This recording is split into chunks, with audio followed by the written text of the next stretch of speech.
咁大家啲同學唔同嘅學校一齊去學習點樣可以做領袖，或者你喺一個團隊當中應該點樣去發揮。除此之外，我哋亦都加插咗頭先嘉賓亦都提及嘅運動交流團。咁呢啲一切呢，就係當時10年前傾出嚟嘅獎項一個嘅背景。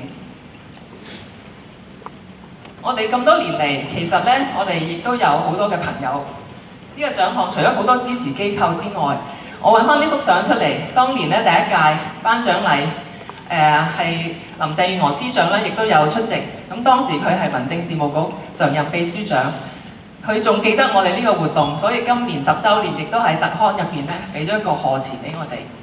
仲有一位嘅好特別嘅我哋嘅顧問委員，我哋個個都好想多謝嘅，就係瓊姐，中聯辦宣傳文體部副部長。瓊姐咧係好低調，但係佢對體育嘅熱誠咧個個都知道。瓊姐對呢個獎項10年嚟嘅支持咧，從來未停過。我哋每年去交流團，尤其是個安排係由中國體育總局幫我哋安排嘅行程，去睇嘅係國家級嘅訓練設施。最難得嘅咧，瓊姐每年都抽時間，除咗出席頒獎禮，我哋好多顧問嘅活動同埋會議，仲抽時間咧係親身帶我啲學生咧係去交流團，同我哋好多學生咧做咗好朋友。咁啲學生特別中意瓊姐係咩咧？瓊姐係我哋嘅金牌通行證。因為咧有咗瓊姐咧，我哋去到好多國家級嘅設施，國家級訓練緊嘅運動員，一見到瓊姐全部停低嘅，咁咧就會咧同我哋啲同學咧影相。咁所以咧，不如你哋再次幫我俾啲掌聲。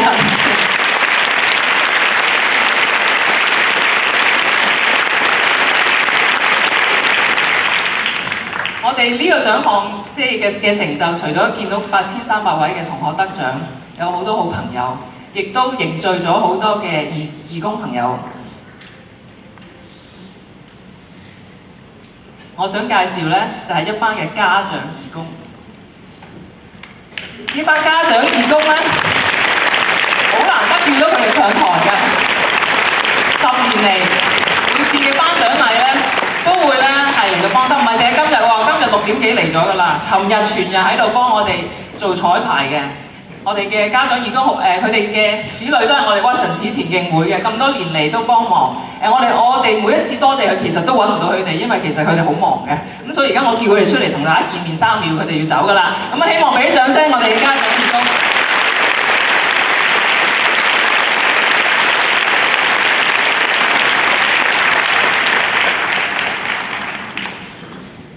工。咁頭先亦都提及啦，今日係母親節。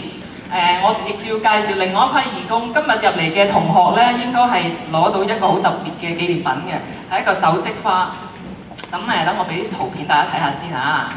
咁咧就係呢個手織花，咁就係我哋屈臣氏集團嘅義工隊咧，自己親手咧食晏啊、放工咁樣咁做，織咗咧1000朵花出嚟。咁希望大家可以俾啲掌聲呢班義工。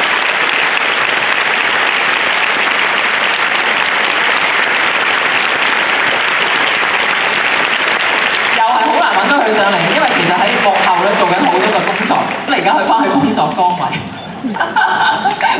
佢哋真係好有心，因為我哋其實係真係局長，我哋頭先同你講，我哋呢2年係真係特別揀母親節，咁希望咧可以我哋得獎同學可以將呢個禮物送俾媽媽，送俾屋企佢最中意嘅人。